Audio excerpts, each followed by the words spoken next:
Welcome, today I'm showing how to remove SIM pin from your SIM card into a Xiaomi Poco X40 Pro.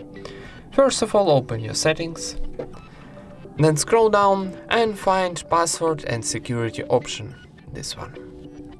Here go into privacy option, and then first block in this option will be SIM lock. So choose your SIM card from the list. I'm got only one SIM card, so tap it.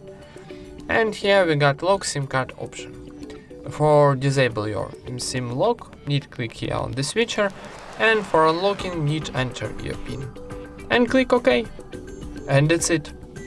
Thank you for watching, leave thumbs ups and subscribe to our channel.